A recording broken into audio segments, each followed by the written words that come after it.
Siamo a San Pietro di Feletto e con il sindaco per commentare. Dietro dalle nostre spalle abbiamo finalmente il fuoco, perché ritorna il falò dopo un paio d'anni, no?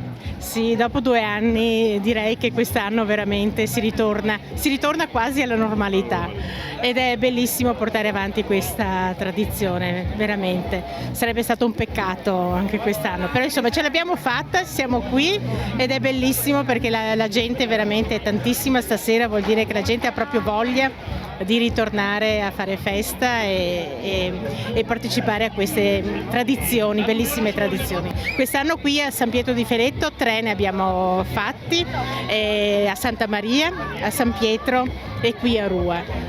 Devo dire che rimane sempre una bellissima tradizione. È fortunata perché ha delle associazioni e delle proloco piuttosto interessanti, no? Beh, guai se non ci fossero, io dico sempre che se mancassero le associazioni non si potrebbe fare nulla nel territorio.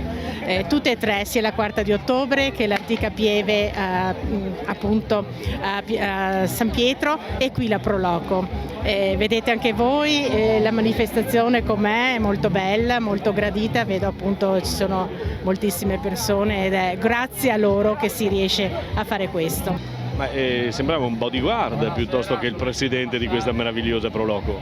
Ma no, diciamo che ero attento a che tutto funzionasse come previsto. Per fortuna è andato tutto bene, quindi vedere la vecchia che scende dal campanile e gli spettatori soddisfatti del nostro lavoro ci ricompensano appunto con la loro presenza, per noi e che vada così, quindi bene. Ma Arcangelo, adesso lo puoi svelare, qualcuno chiedeva durante questa discesa della Befana, no? Della Vecchia, ma è coordinato, insomma, c'hai tu il Deus ex machina che dice adesso può andare o non può andare? Ma diciamo che io tento, difatti siamo collegati via radio con la parte sopra del campanile, tento di dare qualche indicazione che di solito non viene assolutamente, diciamo che meritatamente fanno quello che vogliono da sopra. I ragazzi sono splendidi perché dalla gestione della cucina, perché dopo abbiamo tentato di fare anche qualcosa di caldo per ospitare appunto le persone che sono venute qua a Rua di Feletto,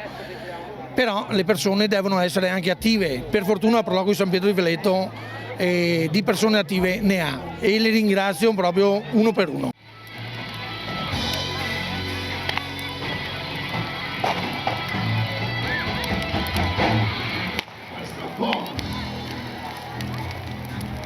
Vai, pessoa. Basta bom.